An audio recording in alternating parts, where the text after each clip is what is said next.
Hello, everyone. It's nice to be back for another Fireside Chat. Today, we are answering a question, or discussing it anyways, that I had asked of me this weekend that I wanted to take time to address publicly because I think it is such an important topic. The question is, how do we stay neuroaffirming while also acknowledging the very real disabilities and challenges that exist with autism? This is something that's come up recently because of the press conference that RFK Jr. did, where he was talking about some of the challenges that some autistics have. And because he was focusing in on just some of them and not the bigger picture, there's been a little bit of a tension between those families who have a child who has needs more extreme supports compared to other autistics and their families. The key to remaining neuroaffirming while also acknowledging that there are very real challenges that exist with autism is acknowledging the value of each person. We all have disabilities. It's just some are accommodated for automatically in our world.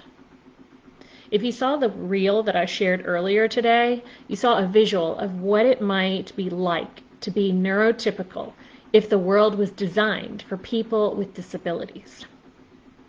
What would it be like if you used spoken language and didn't know sign language, and the rest of the world used sign language? They might tell you, hey, you really need to work hard to learn sign language because that's what the rest of us use, and we're not going to take the effort to learn spoken language so that you can be accommodated.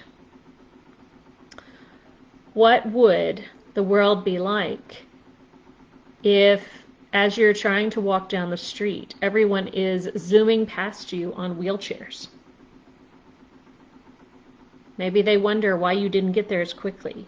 Or maybe it's more terrifying to walk down the street because you're afraid you're going to get hit by a metal wheelchair because they're going so fast. Those were some of the examples that were included in the video. I thought it was a really great example of how it really does depend on your perception. What is accommodated for in our environment versus what's not accommodated for in our environment. Everybody has disabilities. It's just most of the time they're accommodated for. I mean, one of my favorite examples is we now have public bathrooms in just about every building anywhere you go. Because we all have the need, or most of us have the need, to evacuate at a given place. But not everybody has that need. Some people have other methods of evacuating that do not necessarily require a bathroom, or sometimes they do require a bathroom, but they do not have facilities that are clean and sized appropriately for their usage. Because most everybody uses a toilet, but what if you need a large changing table? And so that is one way that we are naturally accommodated for it, and it's not seen as a disability because it's what everybody does, pretty much. Having a disability does not make you less valuable than another person. Our value comes from who we are, not what we can do mentally or physically. We have fought wars over this idea. During World War I, Germany decided that other countries were not as good as Germany and that they could take over the other countries.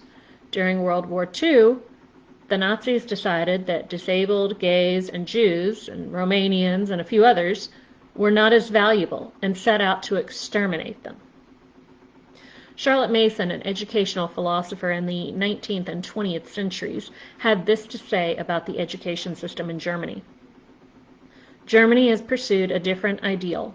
Her efforts, too, have been great, unified by the idea of utility.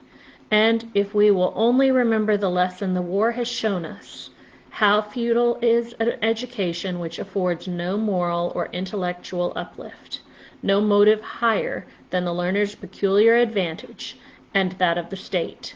Germany became morally bankrupt, for a season only, let us hope. Not solely because of the war, but as the result of an education which ignored the things of the spirit and gave these a nominal place and a poor rendering in a utilitarian syllabus.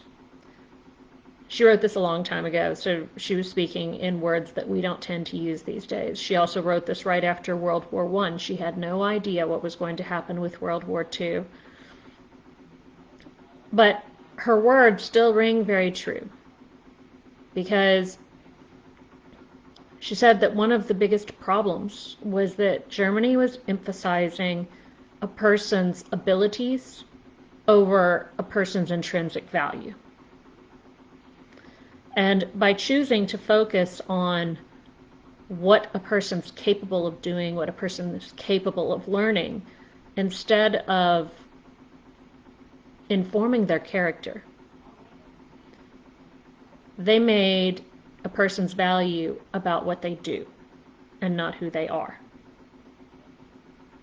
Now, you might be thinking, Amy, this sounds all well and good if you're talking about someone who is, quote unquote, high functional or high functioning. But what about in the case of extremely low functioning individuals? A person who is developmentally about the level of an infant and absolutely loves playing with a piece of string or a ball or something, they still have value. One thing we can learn from a person like that is what it means to truly appreciate the little things, our sensory perceptions. And we can also learn that same thing from time that we spend with older adults who have dementia. Many times when an adult has dementia, they start to focus in more on those sensory perceptions and can delight in those sensory perceptions. That's not necessarily a bad thing. It's a focus on a different aspect of life that we often get to a point where we ignore. But if this is the case, do we leave people alone to find their own path? Maybe they want to spend their entire lives playing with a piece of string, a ball, rubbing a fuzzy blanket. No. Our goal as parents is to provide our children with everything they need to live their best life. Okay? As parents, we must be ever watchful of our children so that we can notice whatever it is that their bodies are asking us for. Almost every single time I see a child with an academic delay, there are signs of an underlying health condition that has gone missed. Working to keep your child healthy and providing for their physiological, psychological, and intellectual needs is not trying to cure your child. It is acknowledging that we all have needs that must be met for us to grow and thrive. The key is remembering to look at your child and what their body is trying to ask you for, not what everyone else says a person with X diagnosis needs. Children are not their diagnosis. They are unique individuals, and what supports one child could even potentially harm another child. Being neuroaffirming is nothing more than acknowledging the individuality of each individual and acknowledging the value that each person intrinsically has. It does not mean that we cannot work hard to support our children's growth and development so that they can live their best life, whatever that looks like for them. And as they grow and develop and are able to share ideas with us, then we are able to listen to those ideas that they have to share with us and to take that into account so that we can support them in living what they see as their best life. Before that point, we do our best to guess based on what we see with our eyes and experience with our ears, trying to understand what feels good to them in their body. So being neuroaffirming starts out with trying to understand what your child needs, but also what feels comfortable to them, what doesn't feel comfortable to them. And then as they grow and develop, it transfers into passing that torch onto them so that they can begin to make those choices for themselves as much as possible, because they're the ones living their life. And as early as we can do that, the better, because they're the ones who are going to live this life.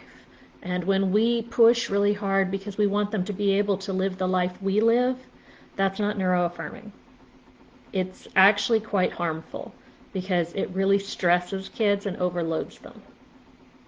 So we have to help them discover what is their best life, what does that look like, how can we help you reach what you want to reach, and how can we provide you with the things that your body's asking for? Does it feel not so great inside because something's going on physiologically?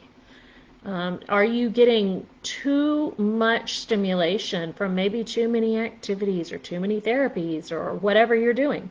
Maybe you need a slower pace psychologically. Maybe your sensory environment is too overwhelming and you need to reduce some of those overstimulating sensations. There are so many different ways that we can support our kids. We can provide them with opportunities to learn new things. We can provide them with food. We can provide them with clothing. Maybe we provide them with sensory-friendly clothing. There are so many different possibilities. The key is starting by looking at, what does my child need? What is my child asking for? What's my child's body asking for? Not what I think they need, not what society thinks they need, but what does my child's body seem to be asking me for? And then what are the possibilities for how we can provide that in a way that feels good to that child? Thanks for joining me today. I think this is a really important topic. If you want to add to the conversation, feel free to put your comments in the comments section.